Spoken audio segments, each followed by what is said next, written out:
It's Just Business with Steve Thomas and your host, Chris Larry.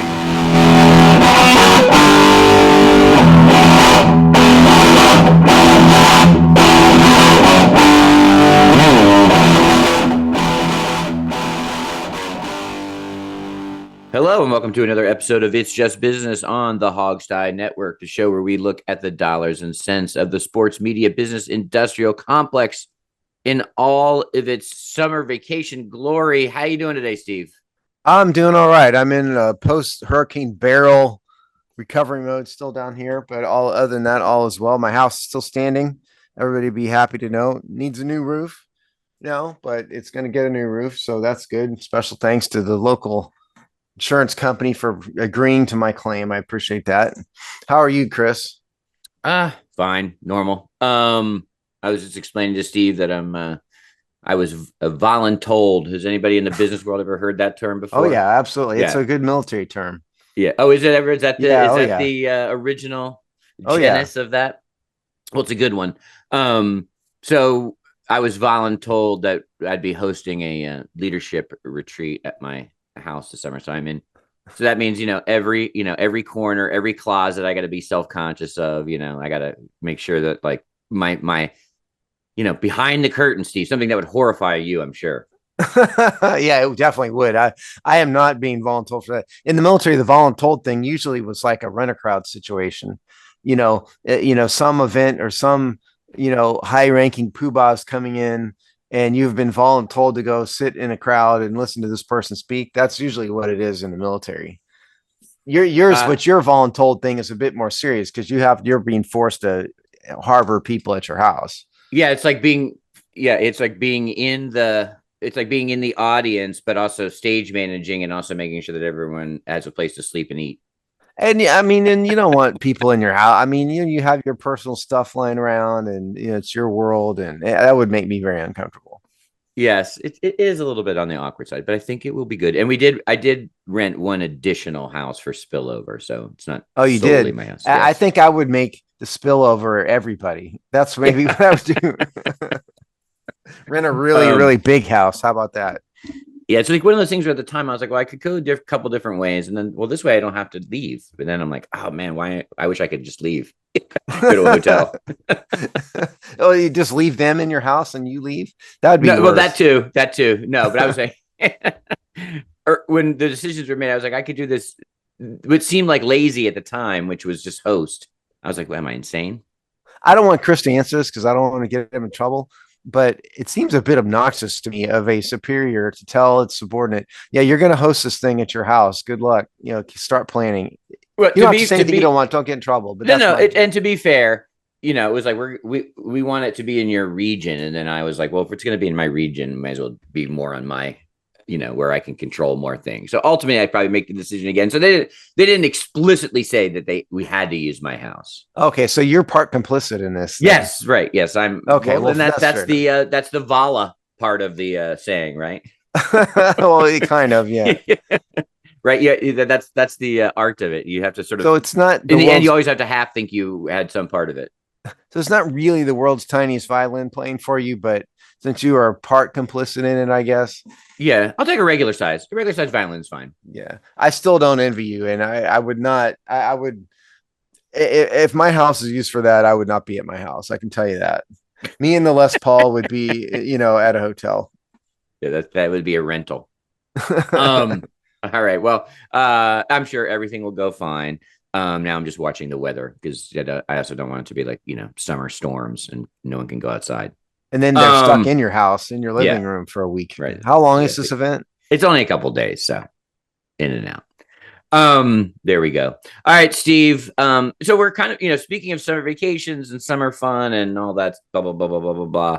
We're kind of in the, what they call the dog days, right? It's sort of like this sort of 2 weeks around the Major League Baseball All-Star game kind of is traditionally the quietest time in the in the sports calendar. It's even, you still even have the Olympics only just, close, I think, but still hadn't even started yet. So there was really not much going on.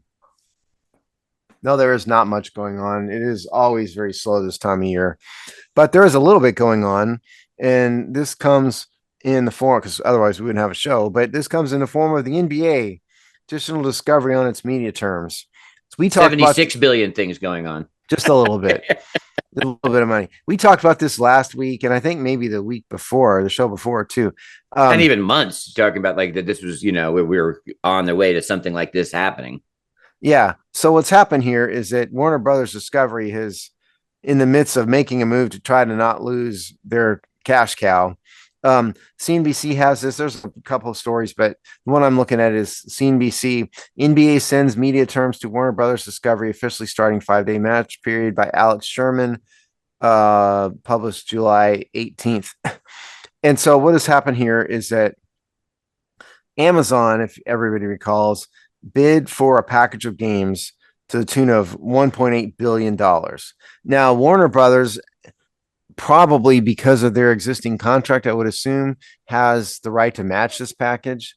And so this 5-day period that they're talking about, this 5-day match period is some option period that's in a contract somewhere that says in the event that, in the next negotiation, if the NBA receives this type of bid for the rights, and you have the right to match the rights. And so that is, we've did a little bit of research and realized that is 5 days, not business days, but 5 calendar days, which takes us to Monday, which is going to be after this show. So by Monday, we will know if Warner Brothers matched this, but Warner Brothers apparently intends to match the deal. Now, this is not all of the rights. The NBA, of which we've discussed, is in the middle of a huge media rights deal, $76 billion over 11 years. Disney, Comcast, NBC Universal, Amazon, and then Amazon and Warner Brothers Discovery. So I have to think they would match. I don't know if Warner Brothers can afford to lose the NBA in whole. I mean, what do you think? Yeah, it's super interesting. So, if you got your scorecards out at home, basically the NBA stays in, especially in an NBA context, what you understand it to be is NBC and ESPN, right? And now obviously the parent companies, and I'm sure they're going to itemize the crap out of this over the coming years. And you'll be able to watch these things in all kinds of branded channels. However, but those things remain the same. So the NBA on NBC is going to be status quo plus, and the NBA on ESPN is going to be status quo plus. So they really were fighting over the third deal.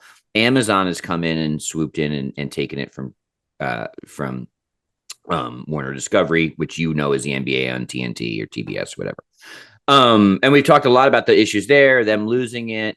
There's two things I think that are interesting here. One, David Zaslav, who, it's a different podcast, but this guy this guy has just been a wrecking ball in the big entertainment industry. And this is going to be his biggest L. And remember, he famously said that Warner, about 6-8 months ago in the midst of these negotiations, famously said that Warner Discovery did not need the NBA.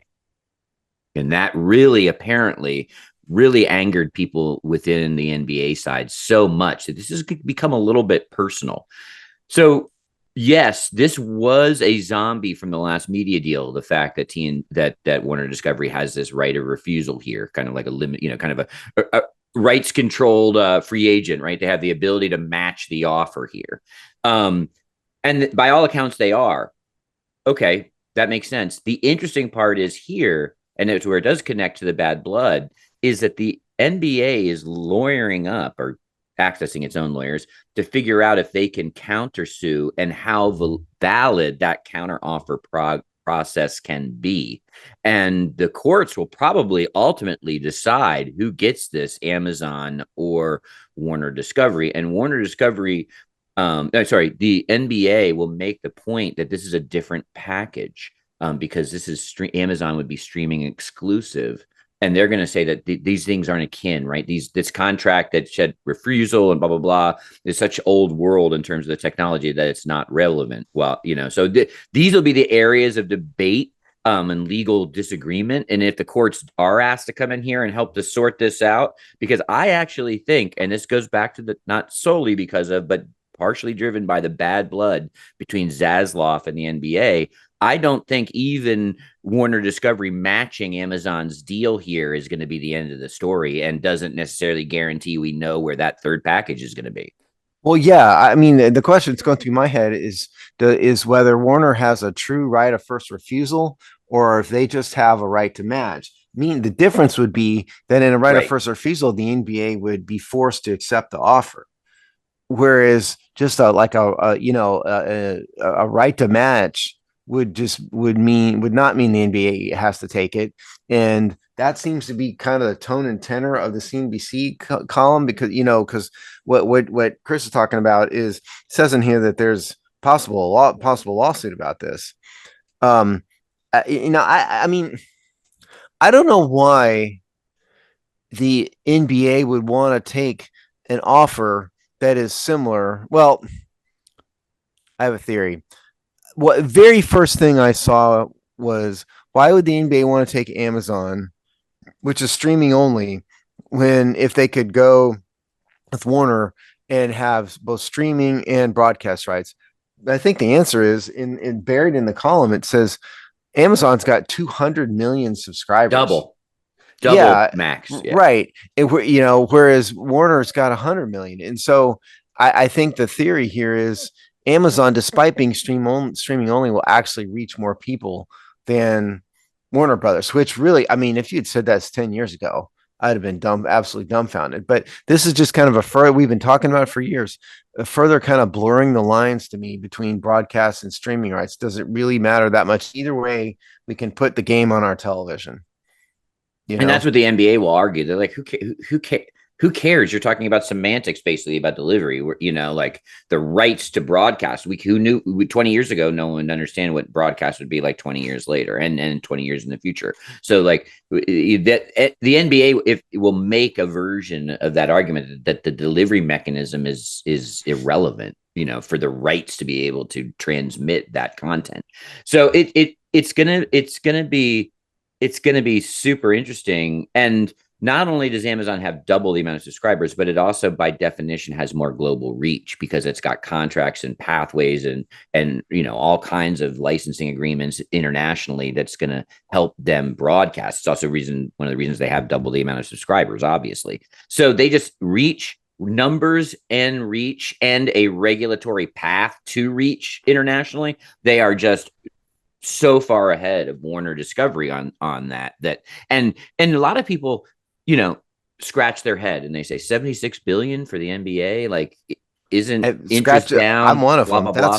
Yeah, but it's really not a US based. The reason the number is this high is not US based. It's because basketball is starting to compete with soccer, international football, for global mind space. And so this is the eye-popping number of this deal is because of the international interest. And then in that path, Amazon is a way better partner. Well, it kind of makes me wonder, in terms of basketball, is the Chinese market actually more important than the United States market? It's bigger, in raw numbers. They're basketball fanatics. It may be global reach might be more important to the NBA than other sports, even, because so much of their market is overseas. And I would assume you're right in saying that Amazon has a way bigger reach than does Warner Discovery. And Warner Discovery is not on every cable system in the world. Whereas Amazon, I mean, there are a few out there, communist authoritarian dictatorships that probably, have no qualms blocking Amazon streaming for the most part, but for the most part, I think everybody can get it. Like, I don't know if they can. I mean, the big question I would have is it blocked in China? It sounds like probably not. I'm sure it is Amazon or they.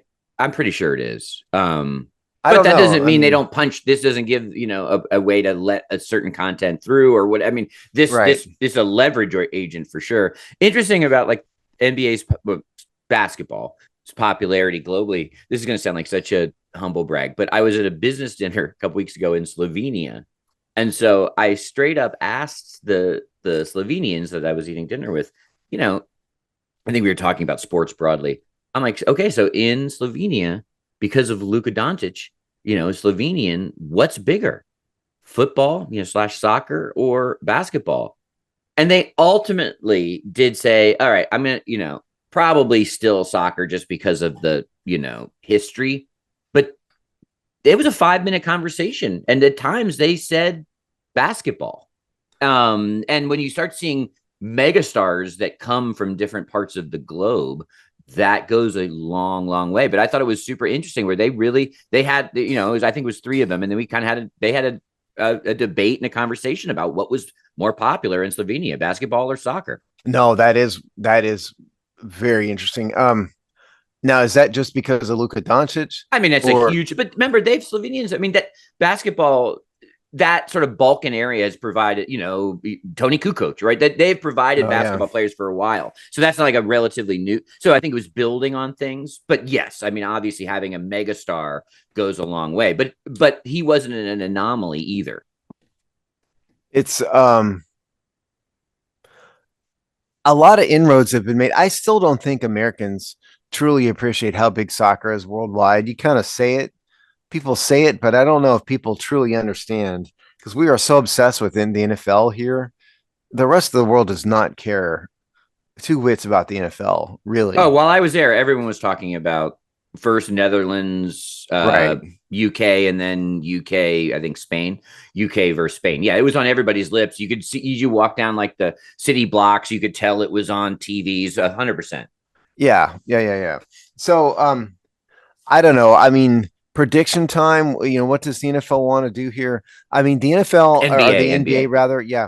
The NFL wants to do it too, but they're not going to be, they're not quite in this level worldwide. But I think that inside the NBA, that show is very important to the NBA. And, they lose it. That having been said, Charles Barkley said he's retiring no matter what happens with the media rights deals. So, and he's an integral part of that show. But putting Barkley aside, I think that matters to them. I think they don't want to give up that show. Certainly, Warner is going to have the trademark and copyrights to Inside the NBA. And they're not just going to hand it over to Amazon. They're going to tell them, go screw themselves if they lose. So that show will die. So I think that is a part of it. So I don't know what the NBA would do, but I don't think it's as clear cut as it may seem. Amazon 200 million, Warner 100 million into story because of that show. It's a part of the fabric of the game. Yeah, but not I think enough to. I think they're going to sue if we're in the prediction. I think. Oh, there's going to be a lawsuit. Oh, yeah. There's no question it's going to be a lawsuit. But I'm just thinking, like, what would the NBA want at the end? They don't want to be on Warner Discovery. I mean, I think that NBA's goal and desire here is clear. But why would they hate it that much? I mean, I think it's, how these things go. This is a board, if there's that much ill will in a boardroom, it can top size. And everything I've read now for months has said that it is so toxic between the NBA and David Zaslav that like some of this doesn't even have to make business sense. They're done with him. Tell you what, David, if you're listening to this, just come on this show. We'll give you air your grievances. Yeah, we'll hear your grievances. We'll give you a shot to say your piece. You don't have a platform otherwise. Yeah, right. Well, what's his face? The studio host, Ernie. What's his name? Ernie. Oh God. We're always so bad at like instant. Ernie. The Mr. Bowtie guy. Yeah, he's already said he's not. He's staying. He's got a contract and a career at Warner Discovery TNT. Doing what exactly? If they lose the NBA, I mean, I think he does some other things, but yes, he just goes back to. Is it Ernie Johnson? Ernie Johnson. Yeah, that's it. He said he's staying. He's not going with the. So if he tries to get now, listen, but doing what? That's like I said. If they have no basketball, I think he does baseball for them. He does playoff baseball, but still, like we're talking about, like, I mean, yeah, it's a big hole. Yeah, I know. That's what I mean. I don't know. I mean, look, Warner Brothers would have to fill the gap somewhere. So, I mean, they would have to bid on some other sport, I mean, to the extent they can, hockey, baseball, something that's a more of a daily thing. But this is where they were the most inside. They'd be on the outside looking in on almost all those other. Oh, I know, leagues. but then they need content. Yeah. And sports content, and it's not going to be soccer, not in the United States at that level, at least. So I mean, the NFL isn't, hypothetically, at least during the week. So you'd think then next time soccer or a hockey and baseball come up, they'd make a stronger push for it. I mean, especially on the baseball front, looks like Amazon's got that sitting right on top of that one. So you'd be having Amazon is going to be like the AI out of the Terminator movies one of these days. It's Amazon becomes self-aware and tries to take over. Yeah, I am continually amazed at the visionary capabilities of what's his face from Amazon, Bezos. I mean, think about where Amazon started, a debt-ridden online bookseller. That's what Amazon was. Nobody believed in them. Everybody kept talking about years ago how much debt they were in and this and that. And from what I've understand about people who've met and interacted with Bezos, he's a guy who does not care at all about the present. He's not about that at all. He is a big picture visionary like no other. And I continue to believe that at some point Congress is going to step in and break up Amazon. At some point, I'm not really in favor of regulating monopolies because I'm kind of a free market absolutist. But at some point, if Amazon takes over everything, entertainment, internet, sales, somebody's going to sue them, and it's going to end up in Congress. Probably.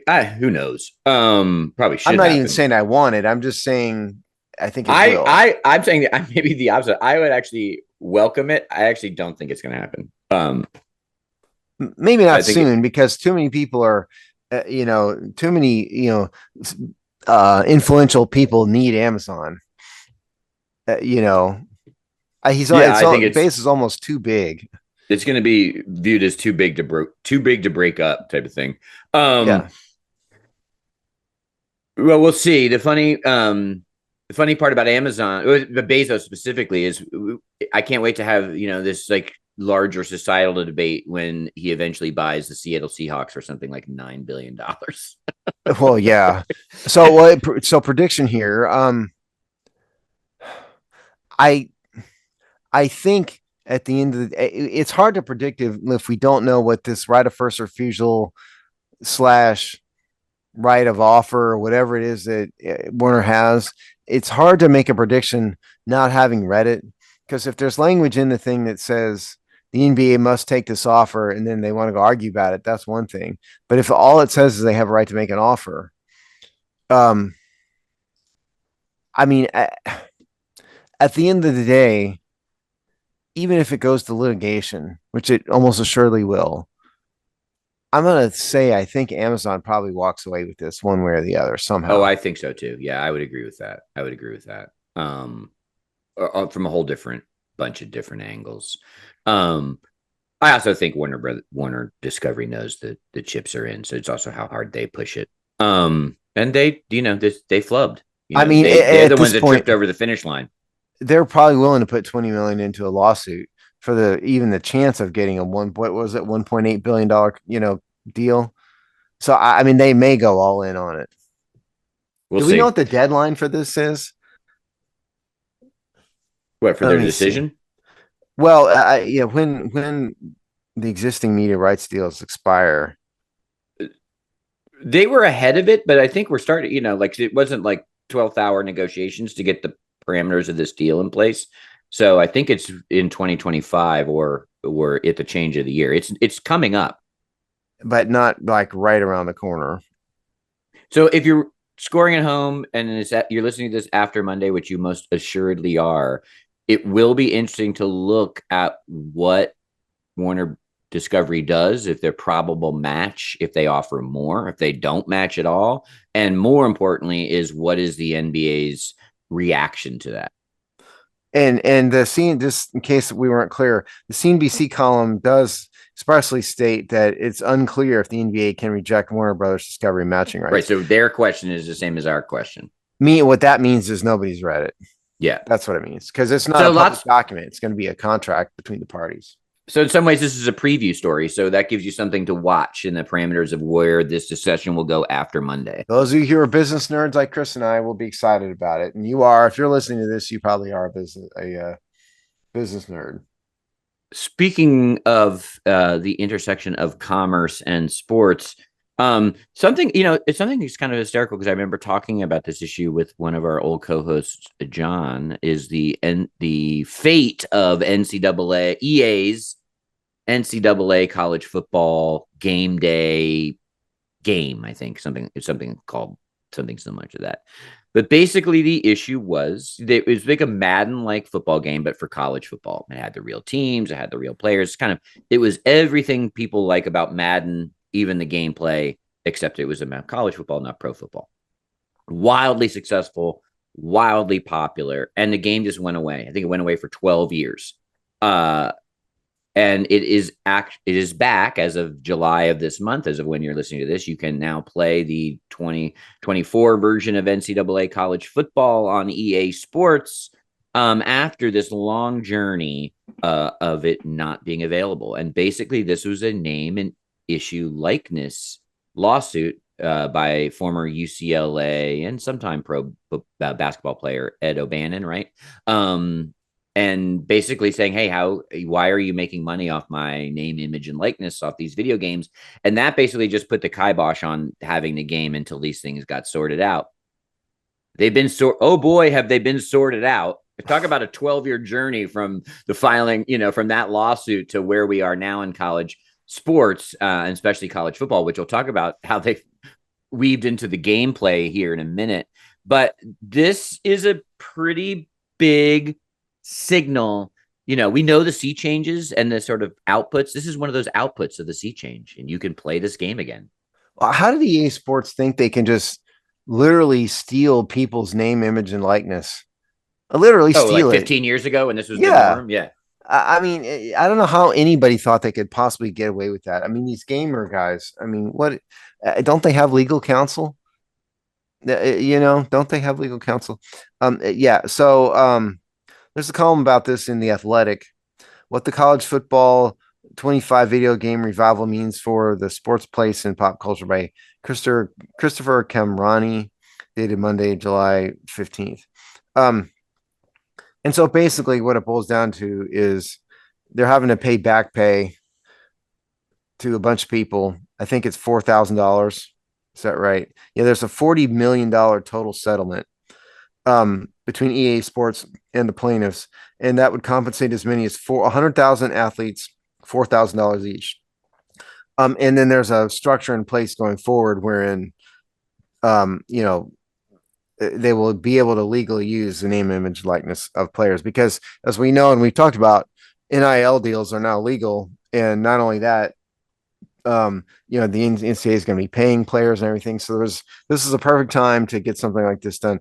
$4,000 doesn't seem like a ton, maybe to people out there, but you have to understand, there's only for most people, that's probably a fair price. There's only a handful of people. Think Jaden Daniels, Heisman Trophy winners who may be worth more than that. But your average interior guard at Iowa, $4,000 probably more than what he deserves. But this is a long time coming here. I think this was obvious from the beginning that I never understood why EA Sports thought they could do this. And I think it's the right thing to do. I mean, your thoughts? Oh, I agree. I also think it's very interesting that they decided that if we can't release the game exactly like we want it, which is a big reason these games are successful, real players, real names, real numbers, real teams. That's why games like Madden, which is obviously much easier to figure out in a pro sports context, are so hugely popular. If you were playing the Tampa Bay Rum Runners or whatever, and it was the Rum Runners. Yeah, I had to come up with something fast. And John Smith was your option at quarterback. The game would not be. It's the fact that you could play Tom Brady in the 2021 season of the Tampa Bay Buccaneers, which just makes those games so massively successful. And so much so that EA Sports was basically like, if we can't do it without the real data, of college football for that year, it's not worth putting the game out, right? Just some generic play college football, maybe be able to be Auburn or LSU, or maybe not. It has no appeal to them. That was one of the reasons they didn't even just come out with a more generic version of this game. Well, So nobody it is be interested essential. in that. I mean, that's a so marketing aspect. The NIL is essential to the success of these games here. Because what they would do is you would design uniforms that look a lot like the Tampa Bay, right. You have all these hacks on YouTube about how to recreate the LSU Tigers from 2023. Yeah, right. Amte Rady Bay, the quarterback, at Michigan or whatever. People like the idea of being able to relate to specific teams and real players and fitting in on it. That is a key. The game hadn't changed at all. You could have just as much fun in the actual gameplay, regardless of what the uniforms look like. But it is a marketing hook. That's what it is. And there have been lots of games that have had like generic sports games and whatnot. Yeah, totally. And none of them are as nearly as possible. And it all starts with Madden, Madden game. And this is just kind of the follow-on to that, I guess. So it was the right thing to do for everybody, I think. There's no question about it. But the hysterical part, Steve, is that then they have a brilliant design and game development team. But not only did their hand were forced to this, but they also knew that incorporating giving out NIL contracts and the transfer portal would need to be essential gameplay aspects. So when you're in athletic director mode in NCAA college football, you have those tools and problems to manage as you build your. You too can bribe players. Yeah. So it's all in the game now. The reason that they stopped producing the game, and then the reason that they are producing the game again, incorporates the very theoretical legal issue that was the big bang for the whole problem. I mean, well, will they let you then take on the persona of like the local car dealership and right. in like Austin, Texas, so you get, it's just, I mean, there's so many, the possibilities are limitless. And the pay, by the way, so the $4,000 looks like back pay. And then for the college football 25 game in particular, players are being paid $600 a piece, which again, before you get upset, yes, the star at Alabama is worth more than that, but the kicker at Southeast Washington State most certainly is not. So that's just there, that's just kind of the label for everybody, if you will. I'm surprised it took this long to get this done, because to me this seemed like the most obvious thing ever. I don't know how anybody even has the gall and the temerity to debate whether or not these players are entitled to compensation for using their name, image, and likeness without their consent. The issue has always been NIL. And I think that is what broke the dam open here, because you could say with straight face, EA Sports can't steal name, image, likeness. But if the NCAA prohibited them from compensating the players, then there's not an out for it. And so this is the case of, this is the consequence, or the effect rather, of the new NIL rules. I think if you'd have asked EA Sports 13 years ago, 15 years ago, 5 years ago, they would have happily come out with the kind of compensation package for the NIL of players that looks like what this is. They would have said, where do I sign up? No worries. After some negotiation. Right. Yeah, fine. Because they would much rather have had the game in market over the last 12 to 13 years as a way more of a, profit centered than, negotiating some kind of like, bit substantial, but still fairly like obvious compensation package for that intellectual property that they were using to sell their game. So I think and they were probably under the NCAA's rules and all that, blah, blah, blah. I think what they didn't want was, they didn't want to force the issue. They didn't want to be the dam break. you know, they didn't want to say, hey, listen, we'd like to come up with a compensation package for these players that we're leveraging for this game. That seems only right. Like I know I'm putting a lot of, good hardness on them, but let's just say, for the sake of argument, say we understand that, you know, for this to be successful long-term and sustainable, we're going to need to come up with a way to compensate the players so that we can continue to produce this game every year and just make piles of cash. What do we do? NCAA said, whoa, no. And they didn't want to be the dam burst and force the issue that then would get us where we are now. So I think but then with California and all the reasons that we've gone over a million times about why we're here, they were happy to come in after the chaos has already been started. So I just think a lot of times people didn't want to be the one that was going to break this camel's back here. And I think that's probably why they didn't force the issue in previous years. But now that the door's open, they're going to walk right through it. I don't know if probably EA Sports probably didn't want to be in the middle of a major national controversy like that. Yeah, probably so. But I think they would have done it if allowed, obviously, for the reasons you stated clearly. And so it's really, the NCAA, we've all often said the NCAA are run by idiots. Yeah, the NCAA is for those of you out there concerned, that the presidential, like the office of the United States president has become too, powerful and too authoritarian and all that. And I'm not trying to get into politics here. Just I'm using this as a comparison to the NCAA, which has been the total opposite of that setup. Okay, I understand that there is an NCAA president, but the NCAA is dominated. The actual day-to-day running of the NCAA is the Power Five conferences run roughshod over the NCAA. Just understand that.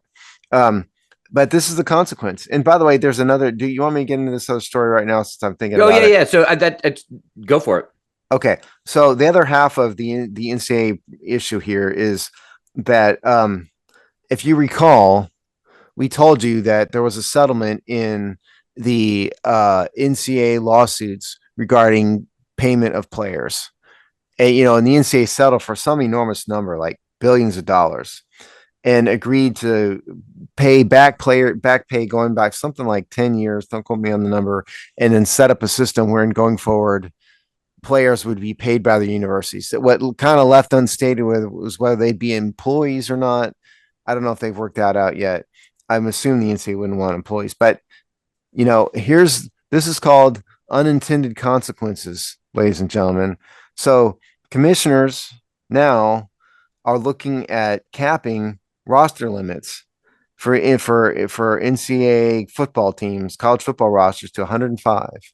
Now, it was 120 before. And the 105 is because solely and only they do not want to pay more people. So what is going to happen is now you're going to deny some people the opportunity to play college sports because of the financial aspect of it. Again, this is, this is kind of like, the genie comes out of the bottle and you say you have 3 wishes and everybody forgets that there's consequences to the wishes, which was the real point that Genie was trying to make, in this. And that is exactly this. So this doesn't surprise me. And the other part of this that's in this column, did I read this? It's commissioners discussing college football roster caps of 105 in wake of House settlement by Seth Emerson, dated July 18th. It also is talking about Title IX is going to continues to make universities treat women the same as men in sports. And so that's going to mean that there's going to be more larger rosters on women's sports and smaller rosters on men's sports because there are more men's sports. So that's another consequence to it. So your thoughts? I mean, I think, yeah, if you had been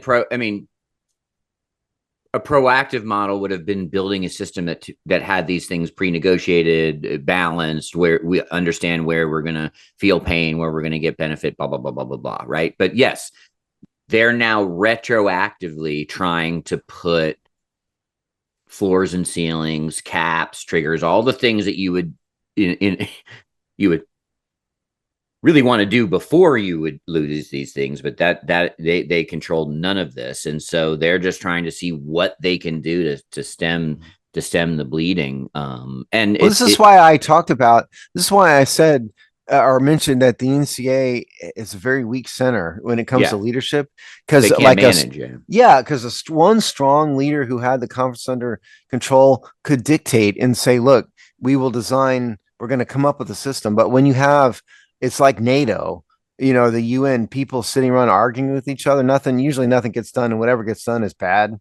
That's kind of the history of NATO and especially the UN. That is what this is. That's why I mentioned it. But sorry, I didn't mean to interrupt. Go ahead. No, I think it's just obvious that they're just trying to make rules to put some version of the chaos back in the box. So can we put and these are all things that you're just going to look like what pro sports leagues do to a large extent, right? Like, so pro sport league, that's why the labor and management are constantly bargaining around these edges, because these are the kinds of size, total payout, caps, spending limits, blah blah blah. These are the intricacies that manage the ongoing sustainability of a professional sport. And what we have now, as we've said many times, is we have what looks like a professional sport with at least at minimum college basketball, men's college basketball, and college football. I'd argue even a couple of sports coming up behind that. But if you just look at those two, they are operating like professional sports without the rules, without the nets, without the intricacies of what the balance will be to keep competitive balance, to keep some fairness, to keep labor management piece. So they're going and then having to try to wrangle that rather than it being the system and rules everyone understands how to play under. Allow me to make a prediction. I would predict, and if it were me, in light of these developments, if I was an NCAA athletic department, I would consider having players sign contracts. With the university, we're going to give you a scholarship in exchange for your performance on the sports team. We reserve the right to cut you from the team as team needs dictate. But in this contract, you will be prohibited from entering the NIL transfer portal for 1, 2, 3, or 4 seasons, depending on the negotiating stance, or the leverage of these players. So that's how I would respond to this if I was a university. Is I would try to lock him in for 4 years, and some of them, like the 5-star quarterback, would have the leverage to say no. But you could compromise in between and say you have to give us 2 years. You have to give us 3 years, 1 year. And if you don't have a lot, you're a 3-star recruit, you're going to have to take the whole 4-year hit. So I think if it were me, that's what I would do. And that would generate a whole nother level of agents and lawyers and negotiating, attorneys, and these kids would be underage. So you'd have to have parents involved. But I think that's probably where this is going. Oh, 100%. And you get creative athletic departments and universities that will kind of innovate on how to do these things, and how, and because there's no, very little central control, you'll get all kinds of schemes and ways to do it. And some of those will then become incorporated and become the norm. Some will get sued. So we're going to continue to see, creativity in business management innovation on how college campuses handle their college athletics. So if you're looking for new models, here's one to watch. Yeah, and that would keep them out of being employees. Is the other thing, because if you're under contract, you could, the contract could be drafted in such a way that the parties both agree that there is not an employer-employee relationship, which would keep out all the other benefits, and they'd have to pay. Any freelancers in our audience understand this, implicitly. Consultant agreements between corporations and people are a way to keep corporations from having to do exactly what I just said. You're going to come in, you're going to do some work for us, we're going to pay you, but you're not an employee, and so we don't have to pay you employee benefits, which costs us more money, and employment taxes. Yep. So get ready for all of that, because we are going to see versions of that all over the place. So if you are an agent, start building up your college football bona fides now, people. Yeah, right. New markets. Exactly. Just imagine the sleaziness, though, because these sports agents are dirty enough, that world I'm talking about. So now you're going to march into underprivileged inner city areas and start harassing 16-year-olds about signing up, and their parents or their guardians to sign these kids up to deals. It's I mean, there's so much potential for abuse in a situation like that. That is another unintended consequence of this is going to be a lot of stories about unscrupulous agents taking advantage of inner city kids and families who are totally unaware of how any of this works. Oh yeah, because there's no management of the complexities, and the complexities is where exploitation happens. Yeah, and again, the parents are not, some of these parents in these, I'm not talking about like the son of upper middle class business guy who lives in the burbs and happens to be a running back or whatever. I'm talking about the inner city kids. So a lot of times those parents are non-sophisticated, and because that's just the way life is, and they will be taken advantage of too. And so we will hear, because at least now the agents are taking advantage of 22-year-olds, but you're talking about 16-year-old, 17-year-old kids and families who's a single parent household who works at Walmart, and you're going to throw all this at them. Nobody will understand any of it. I'm telling you, there's going to be stories of abuse all over the place. Oh, 100%. Now, whether they're above the norm of abuse we see now under the table or above the table, we'll see. But it'll all be more apparent at the very least. Well, yeah, because at least the under the table nature of it, limits the impact of some of that stuff. But once it's right out in the open like this, I don't know. I mean, the NCAA would have been wise, as you very smartly said, to get ahead of this. And if they had, they could have designed a system to implement, but they didn't. And here we are. They should have partnered with EA Sports and said, how do we figure out there actually was opportunities where they could have actually proactively thought about this and then boxed it into a lane they could manage over time. Yeah. Well, the number one step with this is to have an agent certification process as does the NFL, the NBA, and all of the major sports. So I looked into this at one point in time. And basically, if you want to be a registered sports agent, you have to go get certified by the league. The NFL does like this week-long class in New York you have to go to, and you pay them whatever the amount of money is, and you go. And that allows some level of institutional control. So the NCAA is going to have to do something like that. Otherwise, you're going to have, God only knows, every Tony Soprano out there is going to be a sports agent otherwise. So look for the NCAA to have some sort of NCAA agent registration type process. The approved booster list. Yeah, exactly right. Yeah, exactly right. And so that means the NCAA probably would be best to need to do it nationally. I don't think you could let individual universities do the certification process for these agents. Otherwise, it's just going to be a total farce. Or yeah, then right. It's also a chance for them to wrestle back some central control, but we'll see if they take it. Exactly. But they haven't been able to do that so far, so they're going to screw it up. NCAA don't do anything right. The NCAA is going to screw it up.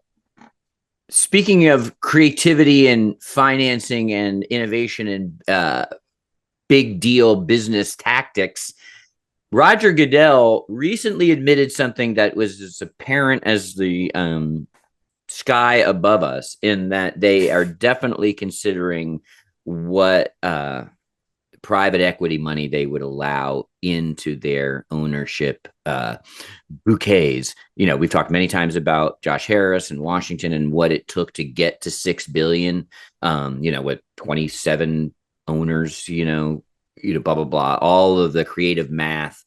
And we at that point said, we're probably hitting the ceiling about what the NFL's rules will allow, considering the valuations. And we already all know that was even at setting records, it was an undervalued franchise. So the next NFL franchise is going to top $6 billion easily. And he said, what did he say? He said, they're looking at allowing 10% private equity stake in future ownership portfolios, correct? Yeah. And listen, if two guys on a little sports business podcast can figure this out, No, this shouldn't be a surprise to anybody. And this is just the initial, crack of the door here. So CNBC has this. The NFL is open to private equity team ownership of up to 10%. Commissioner Roger Goodell says, according to authors Alex Sherman, who we've quoted many times here, published on July 11th. And this column expressly says that 10% is just a starting point. Sorry, there's a dog barking right outside the. Hopefully, you can't hear that. Barking like somebody's attacking my mom level of barking. It's very odd. Anyway, and this mentions that the NBA, NHL, Major League Baseball, and Major League Soccer all allow private equity ownership of up to 30%. Now, okay, look, the reason why the NFL has never wanted this is mostly ego, but it's also that they don't want to give public perception that money is more important than winning. Mostly what it is a bunch of rich guys want to, keep the club sacred. That's mostly what it is. But they don't want like Sony to buy into a team and put profits over winning, or they don't want the perception of that. So that is what this is all about. But as this column mentions the sale of the Washington franchise last year to Josh Harris, and Josh Harris gave a good quote in here talking about how hard it is to raise the amount of money he raised. Here it says, here's Harris, quote, "Unless you're one of the wealthiest 50 people, writing a $5 billion equity check is pretty hard for anyone." Because he had like 20 people in his ownership group. I think it's closer to 25 than 20. Yeah, whatever the number is, right? It's a lot. Because he didn't have $6 billion laying around, and there's also limits on amount of financing you can get too. Because what the NFL also does not want is to have finances go awry for the Minnesota Vikings and have Chase Bank foreclose on them. They also don't want that, and that's why financing is limited. But you can't have it all, and so at some point you're going to have to let equity firms roll in here because they're the ones that have billions of dollars, and that's what ultimately this is about. It's that franchise values have gotten so expensive that there's only a handful of people in the world that can afford them, and most of them are Saudi Arabian oil sheiks.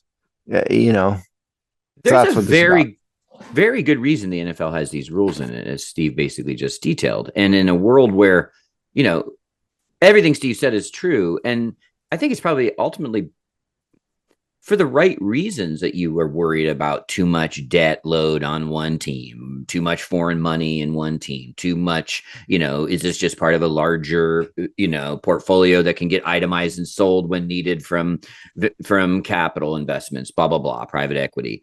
Those are all smart, sound reasons to limit those things in your exclusive club of 32. But something's got to give. If that's fine, then you've got to understand we're going to manage valuations to some degree and understand that maybe 6 billion is the cap, right? Or at the very, and that's okay. They're not okay with that, right? So in this balance between what is a kind of sensible sustainability that keeps potential existential threats to our league at bay versus can we start to look at valuations over the next 10 years reaching 10 billion? They're going to pick the big numbers, right? And they'll start to erode those safeguards and gatekeeping they had about what I think are actually pretty legitimate threats long-term to their business. And the way the NFL is constructed, and it's sort of like, one of the best communist governments on the face of the earth. What happens to one can definitely has effects. So if somebody goes into debt foreclosure or, suddenly that's, like there's a hostile boardroom takeover and that Saudi Arabian oil sheik now has enough controlling, all there, it is a pretty interesting box of what could happen. And they were smart, in my opinion, to manage that. But I think these numbers are just too big. They'll let those things go. Well, that's right. The numbers are too big. And then how are you going to manage valuation? Are you going to put some kind of artificial cap in place? In NFL Well, I guess if you just rule? Kept these things tight, then it would just be a soft cap, right? Because you wouldn't get these numbers because you couldn't bring that money in, and it would just sustain at a certain number, I guess. or you put a rule in place that says no franchise will be sold for more than X billions of dollars, but that is fundamentally un-American. It's not in accordance with the market. It doesn't encourage people to buy into teams because it limits valuation and all of that stuff. So yeah, this is an acknowledgement of reality. That's exactly what it is. The reality is NFL franchises are too expensive. And so you're limiting the market of available buyers. So you have no choice but to allow equity in. Now, what we'll see, this is 10% is now, and all Roger Goodell is saying is we're considering it. Which means basically the decision's already been made. To me, they're not going to say we thought about it and we've considered it and we're not doing it. And that's not going to happen. So then the question will be, when do they implement that? When does it creep up to 30%? And then at some point, if it gets so big a decade from now, will they allow private equity to just be the majority stakeholder because nobody else can afford it? And then lots can happen then. There's a lot of variables, as Steve has sort of dictated a few of them. But time, it's a story as old as time, right? You just get too fat on your own riches and eventually you get taken out.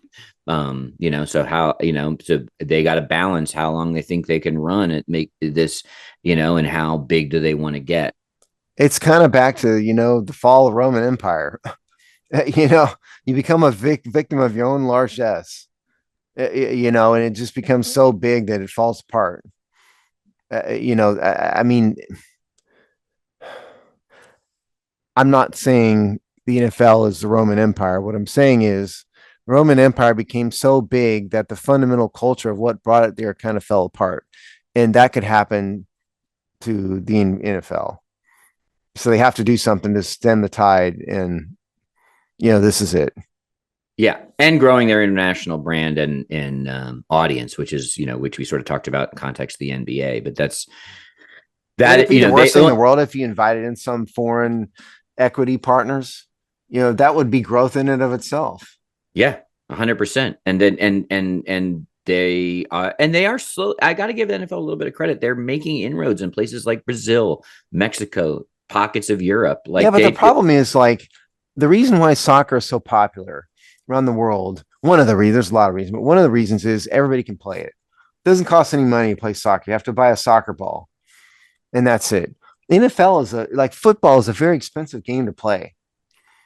And how much are they willing to prop it up? That'll be the interesting thing to watch. Right. How much is the NFL willing to prop it up? Because you can't, soccer, you don't need pads. All you need is a dirt field somewhere and a goal and a ball. Whereas the NFL, you have to have pads. It's very complicated. It's a lot more complicated than soccer. A lot more expensive than soccer. A lot more injuries than soccer. You're for the most part, not going to get injured playing soccer. So I think the NFL has challenges. Like Americans, we're spoiled. For the most part, we can afford to do this. And we have school systems that can afford to do this. That's not the case in some third world country in South America necessarily. So the NFL has challenges, and I think that's why it hasn't grown like other sports. Basketball, same thing. It's easy. Basketball, hoop, the end. They I'm sure have it down to a science, but they understand. They probably have a 10, 20 year have goals and metrics about how much sort of mind share they're going to, how much can global, even if it's not, still like some of these places might be this 5th, 6th, 7th most popular sport, but have they opened up enough revenue that it opens up, because there's only so many places they can go to open up new revenue streams. And it's very clear that at least, I agree. It's going to be very hard to culturally start the playing of these sports in these locales, but that doesn't mean they can't, especially with a global media distribution systems, can't convert those eyeballs into just viewers, and they definitely have a plan for that. Yeah. I mean, because I don't think people understand what true poverty is. Poverty in the United States is not the same thing as on a mass big picture scale as poverty in some dirt poor third world African country. So it's just totally different because the institutions have money and the institutions can have a football team, whereas that is not the case in sub-Saharan Africa, but they can play soccer. That's the point. And so, yes, it'll require a lot more money and planning by the NFL, and we'll see if they're going to do that. Thus far, basically, they just want to broadcast games everywhere, go overseas, play some NFL games, and hope it grows. I don't really see any evidence of like grassroots support. Like Major League Baseball does support baseball all around the world. They have baseball academies in like Nicaragua, and I mean, I'm making up a country, but in like Central America, in the islands and stuff, where they will send 14-year-olds with promise to like this baseball academy. I mean, NFL's not doing any of that. They'll have to. It'll be interesting to see, but it's definitely, they have exhausted their existing revenue streams. That's pretty clear. They're right. Yes. They're just revving right at the top. So the only way to go bigger and not just be in maintenance mode is to find new markets and new revenue streams. They need to go from like gambling to prostitution or something to, get some new revenue, new industries involved. That's right. They've already collecting their sin taxes already. So you might as well go all out with the sin taxes. Yeah. All right, Steve. So, have you gotten your training camp credentials yet? We're still fighting with the team over this, so stay tuned. I am not hopeful this time. I think we have continued to mouth off too much, so we'll have to. But we'll see. So the Hongsty is broadcast every Thursday. It's on the website, thehongsty.com, and we have all of our regular written content. All right, and we will see you in 2 weeks.